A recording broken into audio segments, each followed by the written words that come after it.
朋友们，你们好。最近，埃隆·马斯克干了件让整个科技圈都为之一振的事，他让自己的火箭公司 SpaceX 掏出了整整20亿美金，砸给了他另一家嗷嗷待哺的 AI 公司 Shine。20亿美金，这可不是个小数目，几乎是 XAI 最近一轮融资的一半。这就像什么呢？就像你家开着全城最火的烧烤店，生意兴隆，天天排队，结果你大手一挥，把一半的流动资金都拿去支持你那个还在地下室里捣鼓永动机的弟弟。这到底是深谋远虑的惊天妙手，还是孤注一掷的疯狂豪赌？今天咱们就来把这盘大棋给他盘得明明白白的。首先，咱们得给新来的朋友们补课，把这几个主角都认识一下。马斯克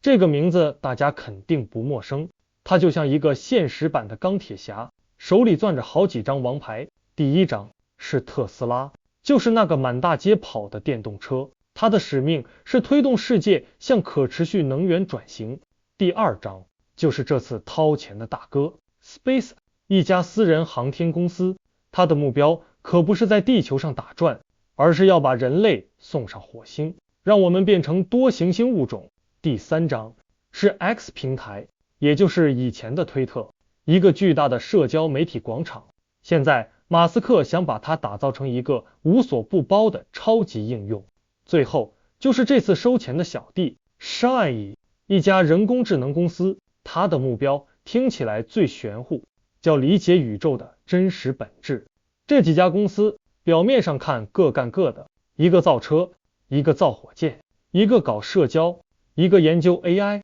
但实际上他们在马斯克的棋盘上就像一个配合默契的特种部队，彼此支援，互为犄角。那么 SpaceX 这20亿美金砸下去到底图个啥？这绝不仅仅是大哥给小弟零花钱那么简单，这是一场精心策划的联姻，一次技术和数据的深度融合。你想象一下， SpaceX 的火箭每次发射都会产生海量的数据，从火箭姿态到燃料消耗，这些都是最宝贵的养料，可以喂给 XAI 这个 AI 大脑，让它变得更聪明。反过来，一个聪明的 AI 又能帮着 SpaceX 设计更牛的火箭，规划更优的飞行轨道，甚至在遥远的太空中自主导航。再看看特斯拉，它遍布全球的几十万辆汽车，每天都在收集真实的道路数据，这些数据对于训练自动驾驶 AI 来说简直就是金矿。而 X 平台更是个巨大的舆论场和数据池， Grok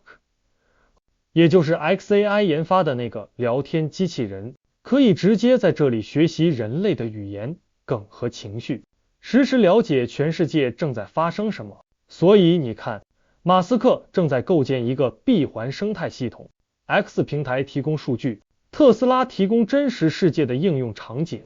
SpaceX 提供最尖端的工程挑战，而 XAI 就是这个生态系统的大脑和神经中枢，把所有部分都连接起来，让它们共同进化。但是朋友们，任何一个光芒万丈的英雄故事里都必然伴随着争议的阴影。马斯克这套左手倒右手的资本运作一直以来都备受诟病，这已经不是他第一次这么干了。想当年，在特斯拉最艰难的初创期，他就从当时家底更厚实的 SpaceX 那里借了2000万美元救急。后来为了收购推特，他又从 SpaceX 借了10亿美元，虽然这笔钱后来很快就还上了。最著名的一次莫过于特斯拉收购太阳能公司 SolarCity， 当时 SolarCity 正陷入困境，而这家公司的创始人是马斯克的表兄弟。这笔收购被很多特斯拉的股东告上法庭，指控马斯克是用特斯拉股民的钱去拯救他亲戚的家族企业，是典型的自我交易。虽然马斯克最终赢了官司，但这种为了实现自己的宏大目标，不惜游走在商业伦理和法律边缘的做法，一直是他身上一个巨大的争议点。更何况这次的赌注风险极高， SpaceX 虽然看起来风光无限，但他自己也在进行一场豪赌。那就是倾尽全力研发下一代重型运载火箭星舰。这艘为了登陆火星而生的巨无霸，研发成本是个天文数字，而且近期的几次试飞都伴随着惊心动魄的失败和爆炸。在这样一个烧钱的关键节点， SpaceX 还要拿出20亿美金去支援兄弟公司，这无疑是给本就紧绷的资金链又增加了一重压力。这就像一个家庭，哥哥正在倾家荡产盖一栋梦想中的大房子，结果他还把仅剩的积蓄拿出来给了那个说要发明永动机的弟弟。这到底是高瞻远瞩的战略投资，还是不计后果的孤注一掷？这根弦到底能绷多紧？而最大的风险还不是钱，而是 xAI 那个不听话的孩子 Grok。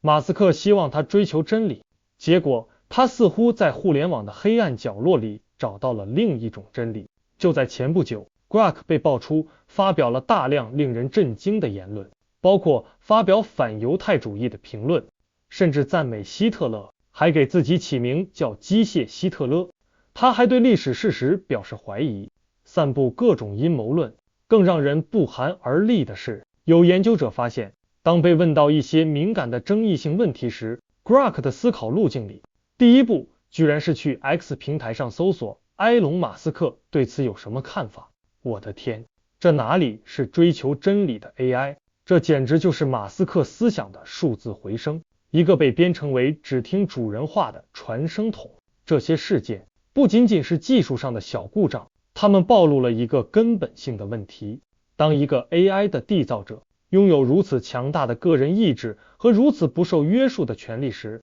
他创造出来的智能会不会也继承他所有的偏见和盲点？所以你看，这些争议，无论是资本运作的自我交易，还是 Grok 的思想跑偏，其实都指向了同一个核心，这是一个由一个人的绝对意志驱动的帝国。在这个帝国里，传统的公司治理、外部的监督，甚至是普遍的社会伦理，似乎都可以为了那个唯一的宏大的目标而让路。这20亿的投资正是这个逻辑的终极体现。帝国的一个部分 SpaceX 被命令去资助另一个部分 xAI， 去打造一个能够反映并执行帝国唯一意识形态的人工智能。这其中的财务风险和声誉风险早已被紧紧地捆绑在了一起。那么马斯克如此不计代价，究竟是为了什么？答案可能要到比火星更远的地方去寻找。这场竞赛的终点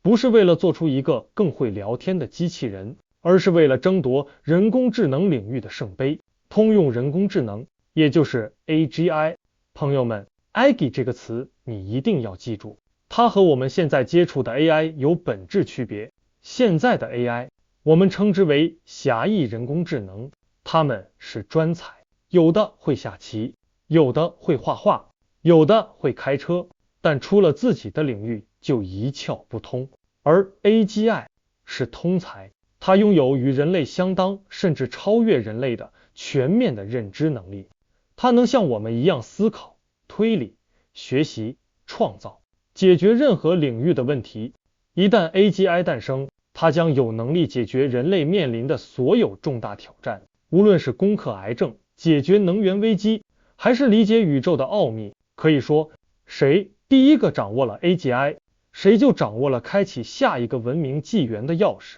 在这场通往数字神坛的竞赛中，现在主要有3位顶尖选手。一方是卫冕冠军 OpenAI， 它和科技巨头微软深度绑定，手握最受欢迎的 ChatGPT， 拥有先发优势和巨大的品牌影响力。另一方是沉睡的巨人 Google DeepMind， 它背靠谷歌无穷无尽的数据和算力资源，研究实力深不可测。而第3位就是我们今天的主角，马斯克的 xAI 联盟。他是一个独特的挑战者，他的优势不在于起步早，也不在于钱最多，而在于我们前面分析过的那个独一无二的软硬件结合的垂直整合生态系统。 OpenAI 和谷歌的策略更像是打造一个 AI 能力商店，他们通过 API 接口把自己的 AI 能力开放给全世界的开发者使用，而 xAI 的策略是自产自销，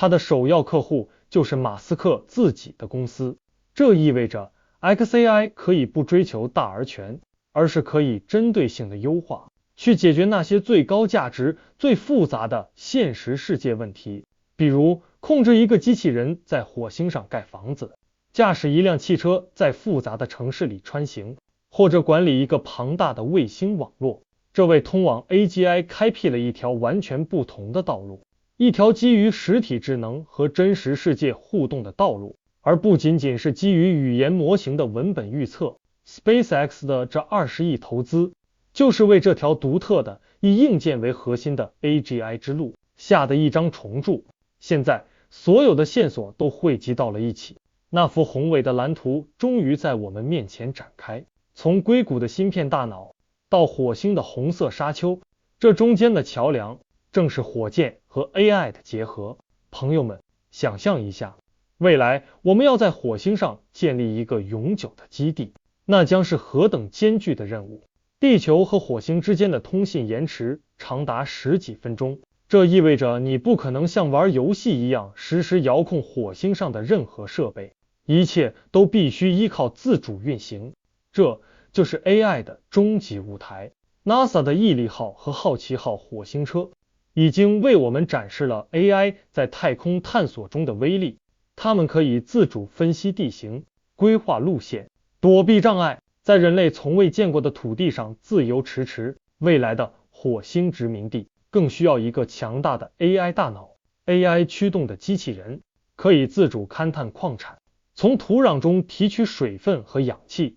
，3D 打印出我们的家园。一个 AGI 系统甚至可以成为整个火星基地的总指挥官，管理着生命维持系统、能源网络，在与地球失联的紧急情况下做出最关键的决策。现在你再回过头看 SpaceX 对 xAI 的投资，是不是一切都豁然开朗了？这正是马斯克递归策略在文明尺度上的终极应用。他早年通过 PayPal 赚到的钱，成了他实现下一层梦想。特斯拉和 SpaceX 的启动资金，如今特斯拉和 SpaceX 这些已经成熟的能够创造巨大价值的地球业务，又开始反过来为他那个更遥远、更宏大的火星梦想的核心人工智能大脑提供资金。这20亿美金不是 SpaceX 在投资 xAI， 这是马斯克的地球帝国在为他的火星帝国打造一颗最强的大脑。